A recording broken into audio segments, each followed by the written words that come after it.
Praise the Lord. Hallelujah.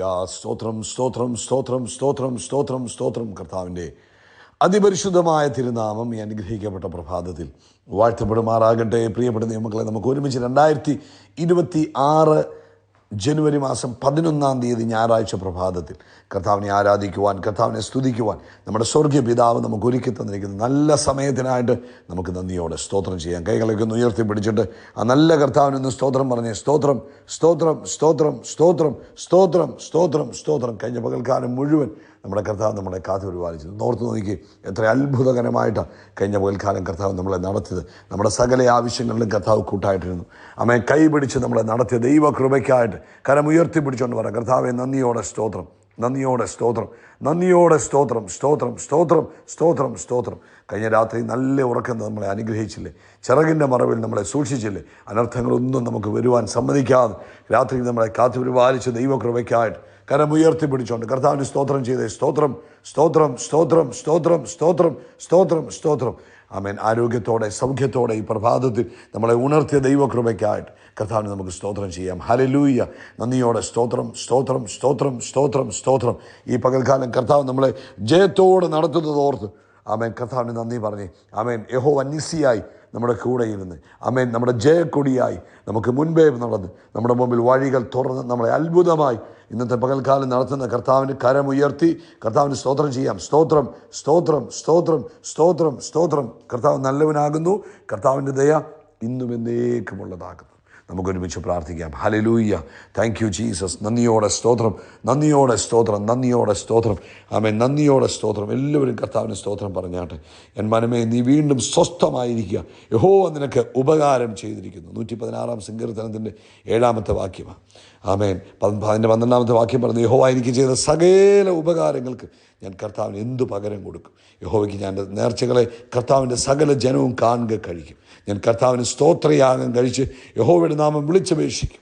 അവൻ കരങ്ങൾ ഉയർത്തി ഒന്നുകൂടെ എൻ്റെ നടത്തിയ കർത്താവിനൊന്ന് സ്തോത്രം പറയും. ഒന്ന് ഓർത്ത് നോക്കിയിട്ട് നിങ്ങളെ, നിങ്ങളുടെ കുടുംബത്തെ, നിങ്ങളുടെ കുഞ്ഞുങ്ങളെ, അമേൻ, നിങ്ങൾ ആയിരിക്കുന്ന എല്ലായിടത്തും അമേൻ കഴിഞ്ഞ ദിവസം കർത്താവ് അത്ഭുതമായി നടത്തിയത് ഓർത്തിട്ട് ഒന്ന് കർത്താവിനോട് നന്ദി പറഞ്ഞു. സ്തോത്രം സ്തോത്രം സ്തോത്രം സ്തോത്രം സ്തോത്രം. നമുക്കൊരുമിച്ച് പ്രാർത്ഥിക്കാം. പിതാവേ, ഞങ്ങൾ യേശുക്രിസ്തുവിൻ്റെ നാമത്തിൽ അങ്ങയുടെ സന്നിധിയിലേക്ക് അടുത്ത് വരുന്നു. അങ്ങ് എപ്പോഴും ഞങ്ങളുടെ പ്രാർത്ഥന കേൾക്കുന്നതിനായിട്ട് അപ്പയ്ക്ക് നന്ദി പറയുന്നു. ഈ പ്രഭാതത്തിലും ഞങ്ങൾ അങ്ങയുടെ സന്നിധിയിൽ ആയിരിക്കുമ്പോൾ അങ്ങ് ചെവി ചായ്ച്ച് ശ്രദ്ധയോടെ കേൾക്കുന്നത് ഓർത്ത് അങ്ങേക്ക് നന്ദി പറയുന്നു. അപ്പോൾ ഈ പ്രഭാതത്തിൽ ഈ ശബ്ദം കേൾക്കുന്ന എല്ലാവർക്കും വേണ്ടി പ്രാർത്ഥിക്കുക. എല്ലാവരെയും അങ്ങയുടെ കരങ്ങളിലേക്ക് തന്ന് പ്രാർത്ഥിക്കുക. അവരുടെ വ്യക്തിപരമായ ആവശ്യങ്ങളുണ്ട് കർത്താവേ, അതിന്മേലൊക്കെയും അങ്ങയുടെ അത്ഭുതങ്ങൾ നടക്കട്ടെ എന്ന് പ്രാർത്ഥിക്കുന്നു. ഇവരുടെ കുടുംബത്തെ ഞങ്ങൾ അനുഗ്രഹിക്കുന്നു. ഇന്ന് ഈ ശബ്ദം കേൾക്കുന്ന അമേൻ ഓരോ മക്കളുടെ കുടുംബത്തെ യേശുക്രിസ്തുവിൻ്റെ നാമത്തിൽ അനുഗ്രഹിക്കുന്നു. കുടുംബത്തിനകത്ത് ദൈവിക സമാധാനം ഉണ്ടാകട്ടെ, സന്തോഷമുണ്ടാകട്ടെ, സ്വസ്ഥതയുണ്ടാകട്ടെ. അമേൻ. അമേൻ സമാധാനം വലുതായിട്ട് ഓവർഫ്ലോ ചെയ്യുവാൻ ഇടവരണം. അതുപോലെ തന്നെ കർത്താവേ, രോഗികളായിരിക്കുന്നവർക്ക് വേണ്ടി പ്രാർത്ഥിക്കുന്നു. യേശുക്രിസ്തുവിൻ്റെ നാമത്തിൽ രോഗത്തിൻ്റെ ചെങ്ങലകൾ പൊട്ടട്ടെ. എല്ലാ രോഗശക്തികളും യേശുവിൻ്റെ നാമത്തിൽ വിട്ടുപോട്ടെ. കുഞ്ഞുങ്ങളുടെ സംസാരത്തെ ഡിലേ ചെയ്യിപ്പിക്കുന്ന, സ്പീച്ച് ഡിലേ കൊണ്ടിരുന്ന എല്ലാ സ്പിരിറ്റുകളെയും യേശുവിൻ്റെ നാമത്തിൽ ഞങ്ങൾ അമേൻ അമേൻ അമേൻ പുറത്താക്കുന്നു. അമേൻ. കുഞ്ഞുങ്ങൾ തക്ക സമയത്ത് സംസാരിക്കട്ടെ. സ്പീച്ച് ഡിലേ ഉള്ള കുഞ്ഞുങ്ങൾക്ക് വേണ്ടി ഞങ്ങൾ പ്രാർത്ഥിക്കുക. യേശുവിൻ്റെ നാമത്തിൽ അങ്ങ് ഡിലേ ചെയ്യുന്ന ദൈവം അല്ലെന്ന് ഞങ്ങൾക്കറിയാം. യേശുവിൻ്റെ നാമത്തിൽ ഞങ്ങൾ പ്രാർത്ഥിക്കുന്നു. അവരുടെ അമേൻ ആ സംസാര ശേഷി മടങ്ങി വരട്ടെ. യേശു ക്രിസ്തുവിൻ്റെ നാമത്തിൽ ആ കുഞ്ഞുങ്ങൾ സംസാരിക്കട്ടെ. കേൾവി ശക്തിയില്ലാത്തവർക്ക് വേണ്ടി ഞങ്ങൾ പ്രാർത്ഥിക്കുന്നു. നസ്രയനായ യേശു ക്രിസ്തുവിൻ്റെ നാമത്തിൽ കേൾവി മടങ്ങി വരട്ടെ, കേൾവി മടങ്ങി വരട്ടെ, കേൾവി മടങ്ങി വരട്ടെ. യേശു ക്രിസ്തുവിൻ്റെ നാമത്തിൽ കേൾവി മടങ്ങി വരട്ടെ. അതുപോലെ കർത്താവേ, സാമ്പത്തികമായ ബുദ്ധിമുട്ടിലൂടെ കടന്നു പോകുന്നവരുണ്ട്. ഇന്ന് കർത്താവിൻ്റെ അത്ഭുത പ്രവൃത്തി നടക്കണമേ. അവരുടെ ബില്ലുകൾ പേ ചെയ്യാനുണ്ട്. അമേൻ. പല ആവശ്യങ്ങളുടെ മുമ്പിൽ നിൽക്കുന്നവരുണ്ടല്ലോ. ഇന്ന് പകൽക്കാലം യേശുക്രിസ്തുവിൻ്റെ നാമത്തിൽ അതിന്മേൽ അത്ഭുതം നടക്കുന്നതിന് സ്തോത്രം. സാമ്പത്തികമായ വിടുതൽ നടന്നതിന് നന്ദി പറയുന്നു. അതുപോലെ കർത്താവ്, ലോകത്തെമ്പാടും ഇന്ന് ഞായറാഴ്ചയാണ്. കർത്താവെ, ഇന്ന് സഭായോഗങ്ങൾ നടക്കുമ്പോൾ കർത്താവിന് വലിയ മഹത്വം കാണാൻ കർത്താവ് സഹായിക്കണമേ. കർത്താവ് തന്നെ ജനത്തെ ഉണർത്തണമേ. പരിശുദ്ധാത്മാവിന് വലിയ ഇടപെടൽ ഉണ്ടാകണമേ. അഭിഷക്തന്മാരെ ഉപയോഗിക്കണമേ. ദൈവമക്കൾക്ക് ആവശ്യമായ സംരക്ഷണത്തെ കൊടുക്കണമേ. കർത്താവിൻ്റെ കൃപ കൂടെ ഇരിക്കണം. യേശു ക്രിസ്തുവിൻ നാമത്തിൽ തന്നെ. ആമേൻ, ആമേൻ, ആമേൻ. കർത്താവ് നിങ്ങളെ അനുഗ്രഹിക്കട്ടെ. വലിയ ദൈവകൃപ നിങ്ങളുടെ ജീവിതത്തിൽ കർത്താവ് പകരട്ടെ എന്ന് പ്രാർത്ഥിക്കുന്നു. കർത്താവ് അനുവദിക്കുന്ന പക്ഷേ നാളെ നമുക്ക് നമ്മുടെ സ്പെഷ്യൽ ഓൺലൈൻ മീറ്റിംഗ്, ഈ വർഷത്തെ മൂന്നാമത്തെ ഓൺലൈൻ മീറ്റിംഗ് കർത്താവിന് വെച്ചാൽ നാളെ രാത്രി ഇന്ത്യൻ സമയം 9:30 പ്രാർത്ഥിക്കണം.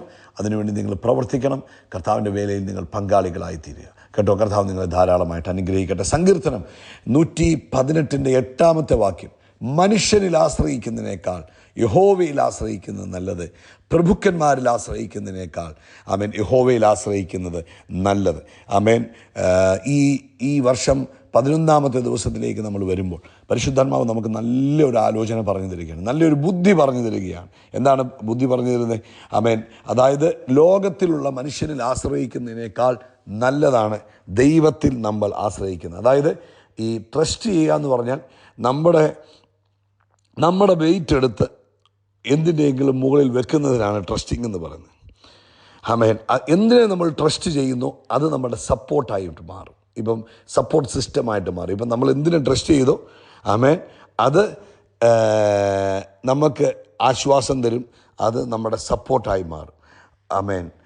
മനുഷ്യന് നമ്മളെ ഹെൽപ്പ് ചെയ്യാൻ പലപ്പോഴും കഴിയും, പക്ഷേ കർത്താവിന് മാത്രമേ നമ്മളെ പിടിച്ചു നിർത്താൻ കഴിയത്തുള്ളൂ. അതുകൊണ്ട് ദൈവത്തിൻ്റെ വചനം പറയുക, മനുഷ്യനിൽ ആശ്രയിക്കുന്നത്. എന്തുകൊണ്ടാണ് മനുഷ്യനിൽ ആശ്രയിക്കുന്നത് പറഞ്ഞാൽ, മനുഷ്യൻ is limited, man is limited. അവരുടെ അറിവ് ലിമിറ്റഡാണ്, അവരുടെ സമയം ലിമിറ്റഡാണ്, അവരുടെ ശക്തി ലിമിറ്റഡാണ്, അവരുടെ ഇമോഷൻസ് ലിമിറ്റഡാണ്. അതുകൊണ്ട് യിരെമ്യാവിൻ്റെ പുസ്തകം 17:5 പറഞ്ഞു, മനുഷ്യനിൽ ആശ്രയിക്കുന്നവൻ ശപിക്കപ്പെട്ടവനാണ്. അപ്പം ഫറവോൻ എന്ന് പറയുന്ന ഒരു വ്യക്തി ഉണ്ടായിരുന്നില്ല, പണ്ടത്തെ രാജാവ്. അദ്ദേഹം ആരിൽ ആശ്രയിച്ചു? അദ്ദേഹത്തിൻ്റെ സൈന്യത്തിൽ ആശ്രയിച്ചു. അവസാനം ചെങ്കടൽ എന്ത് ചെയ്തു? അവരെ മുക്കിക്കളയാനിട വന്നു.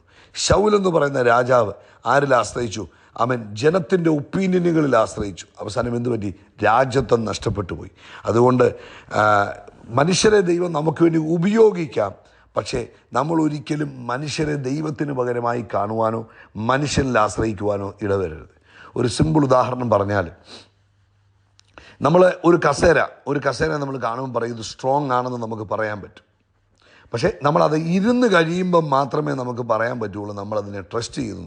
പുറത്ത് നിന്നുകൊണ്ട് നമുക്ക് കസേര കണ്ടിട്ട് പറയാം സൂപ്പറാണ്, നല്ല സ്ട്രോങ് കസേരയാണ് എന്ന് നമുക്ക് പറയാം. പക്ഷേ നമ്മൾ ഇരിക്കാതെ ആമേൻ എന്ത് ചെയ്യാൻ പറ്റത്തില്ല, നമുക്കതിനെ ട്രസ്റ്റ് ചെയ്തു എന്ന് പറയാൻ പറ്റത്തില്ല. ഇതുപോലെ ദൈവം നല്ലതാണെന്ന് ഒത്തിരി പേര് പറയും, നല്ലതാണെന്ന് പറയും. പക്ഷെ പലരും ദൈവത്തിൽ ആശ്രയിക്കുന്നത് വളരെ കുറവാണ്. പുറമേ പറയാൻ എളുപ്പം, ദൈവം വിശ്വസ്തനാണ്, ദൈവം മതിയായവനാണ്, ദൈവം മാറാത്തവനാണ് എന്നൊക്കെ പറയാൻ ഭയങ്കര എളുപ്പമാണ്. പക്ഷെ ദൈവത്തിൽ ആശ്രയിക്കാതെ നമുക്കൊരിക്കലും, അല്ലെങ്കിൽ നമ്മുടെ ട്രസ്റ്റ് ദൈവത്തിൽ വെക്കാതെ നമുക്ക് ദൈവം നല്ലതാണെന്ന് പറയുന്നതിനകത്ത് അർത്ഥമില്ല. പലരും പറയും ദൈവത്തിൽ ആശ്രയിക്കാം, ദൈവം നല്ലവനാണ്, ദൈവം വിശ്വസ്തനാണ്. പക്ഷെ പലരും മനുഷ്യനിൽ ആശ്രയിച്ചുകൊണ്ടായി പറയുന്നത്. പക്ഷേ വേദോസം നമ്മളെ പഠിപ്പിക്കുന്നു, മനുഷ്യനിലല്ല ആശ്രയിക്കേണ്ടത്. ആരിൽ തന്നെ ആശ്രയിക്കണം? ദൈവത്തിൽ തന്നെ ആശ്രയിക്കണം. ഈ 2026 പ്രിയപ്പെട്ടവരെ, മനുഷ്യനിൽ ആശ്രയിക്കുന്നവർ ലജ്ജിച്ചു പോകും, മനുഷ്യനിൽ ആശ്രയിക്കുന്നവർ വീണുപോകും. കാരണം മനുഷ്യൻ ലിമിറ്റഡാണ്. അതുകൊണ്ടാണ് പരിശുദ്ധാത്മാവ് ഈ പ്രഭാതം നമ്മളെ ഓർപ്പിക്കുന്നു, 2026 ദൈവത്തിൽ തന്നെ ആശ്രയിക്കണം. ദൈവത്തിൽ തന്നെ ഒരു മനുഷ്യനിലും ആശ്രയിക്കാൻ പോകരുത്. മനുഷ്യൻ്റെ ബുദ്ധിയിലോ മനുഷ്യൻ്റെ ശക്തിയിലോ മനുഷ്യൻ്റെ പണത്തിലോ അല്ല ആശ്രയിക്കുന്നത്. പറഞ്ഞ കർത്താവേ, ഞാൻ നിന്നിൽ ആശ്രയിക്കുന്നു. അങ്ങാണ് എൻ്റെ അഭയസ്ഥാനം, അങ്ങാണ് എൻ്റെ സങ്കേതം, അങ്ങാണ് എൻ്റെ മറവിടം, എൻ്റെ സുരക്ഷിതത്വം അങ്ങാണ്, എൻ്റെ സമ്പത്ത് അങ്ങാണ്, എൻ്റെ എല്ലാം അങ്ങാണ്. കൂടെ നിൽക്കുന്ന യേശുവിനെ കണ്ടുകൊണ്ട് ആ യേശുവിൽ ആശ്രയിക്കുവാൻ തയ്യാറായ പ്രിയപ്പെട്ടവരെ, ജീവിതം അത്ഭുതമായി മാറും. കൂടെ യേശു നിൽക്കുന്നു എന്നുള്ളൊരു ബോധ്യം നമുക്കുണ്ടാകും. ദാവീദ് പറഞ്ഞു, ഞാൻ യഹോവയെ എല്ലായ്പ്പോഴും കാണുന്നു, എൻ്റെ മുമ്പിൽ വെച്ചിരിക്കുന്നു, അവൻ എൻ്റെ വലത്തുഭാഗത്തുള്ളത് കൊണ്ട് ഞാൻ കുലുങ്ങി പോകത്തില്ല. അപ്പം നമ്മൾ കർത്താവിനെ കാണുവാൻ, കർത്താവ് നമ്മുടെ കൂടെ നിൽക്കുന്നത് അറിയുവാൻ, കർത്താവ് നമ്മുടെ കൂടെ നടക്കുന്നത് മനസ്സിലാക്കുവാൻ നമ്മൾ തയ്യാറാകണം. ആ കർത്താവ് നമ്മളെ വിട്ടു മാറുന്നില്ല, യേശു നമ്മളെ വിട്ടു മാറുന്നില്ല. യേശു എപ്പോഴും നമ്മുടെ കൂടെയുണ്ട്, യേശു എപ്പോഴും നമ്മുടെ കൂടെയുണ്ട്. 24/7 എപ്പോഴും യേശു നമ്മുടെ കൂടെയുണ്ട്. ആ യേശുവിനെ കാണുവാൻ, യേശുവിനെ മനസ്സിലാക്കുവാൻ, യേശുവിനെ ട്രസ്റ്റ് ചെയ്യുവാൻ, ജീവിതത്തിൽ എല്ലാ വിഷയത്തിലും കർത്താവിൽ തന്നെ ആശ്രയിക്കുവാൻ തയ്യാറായാൽ ജീവിതം അത്ഭുതമായി മാറും. അതിശയമായി മാറും. ഇന്ന് പരിശുദ്ധാത്മാവ് നമ്മളെ ഓർപ്പിക്കുക, യേശുവിൽ തന്നെ ട്രസ്റ്റ് ചെയ്യുക, യേശുവിൽ തന്നെ ആശ്രയിക്കുക, മറ്റൊന്നിലും ആശ്രയിക്കരുത്. അങ്ങനെ വന്നു കഴിഞ്ഞാൽ ഈ 2026 നിങ്ങൾക്ക് ഏറ്റവും അനുഗ്രഹിക്കപ്പെട്ട വർഷമാകും. നിങ്ങൾ പല കാര്യങ്ങളും കേൾക്കും, പലതറിയും, പക്ഷേ ട്രസ്റ്റ് ഓൺലി ഓൺ ഗോഡ്. ദൈവത്തിൽ മാത്രം ആശ്രയിക്കുക കേട്ടോ. കർത്താവ് നിങ്ങളെ ഈ വചനത്താൽ അനുഗ്രഹിക്കട്ടെ. ഈ വാക്യം ഒന്നുകൂടെ നിങ്ങൾ വായിക്കണം. മനുഷ്യനിൽ ആശ്രയിക്കുന്നതിനേക്കാൾ യഹോവയിൽ ആശ്രയിക്കുന്നത് നല്ലത്. എല്ലാ കാര്യത്തിലും എന്നാ ചെയ്യണം? കർത്താവിനോട് പറയണം. എല്ലാ കാര്യങ്ങളും കർത്താവുമായിട്ട് ഡിസ്കസ് ചെയ്യണം. നിങ്ങളുടെ വഴികളെ കർത്താവിനെ ഏൽപ്പിക്കണം. കർത്താവിനോട്, കർത്താവെ അങ്ങ് കാണിച്ചു തരുന്ന വഴി മാത്രം മതി, അങ്ങ് പറയുന്ന വഴിയിലൂടെ മാത്രം എനിക്ക് യാത്ര ചെയ്യണം, അങ്ങനെ കാണിച്ചു തരണം, അങ്ങ് എനിക്ക് പറഞ്ഞു തരണം എന്ന് പറഞ്ഞ് എല്ലാത്തിലും കർത്താവിനെ ട്രസ്റ്റ് ചെയ്യണം. അങ്ങനെ വരുമ്പോൾ നിങ്ങളുടെ ജീവിതം ധന്യമായി തീരും. കർത്താവ് നിങ്ങളെ ഈ വചനത്താൽ അനുഗ്രഹിക്കട്ടെ. യേശുക്രിസ്തുവിൻ്റെ നാമത്തിൽ നമ്മൾ ആകാശത്തിലെ നക്ഷത്രങ്ങൾ പോലെ, കടൽക്കരയിലെ മണൽത്തരി പോലെ അത്യന്തം വർദ്ധിച്ചു വരും. അവൻ നമ്മുടെ തലയെ എണ്ണ കൊണ്ട് അഭിഷേകം ചെയ്യും. നമ്മുടെ പാനപാത്രം നിറഞ്ഞു കവിയും. നന്മയും കരുണയും നമ്മുടെ ആയുഷ്കാലമൊക്കെയും നമ്മളെ പിന്തുടരും. God bless you. We are blessed. We are really blessed. We are permanently blessed and highly favored. God bless you. God bless you. God bless you.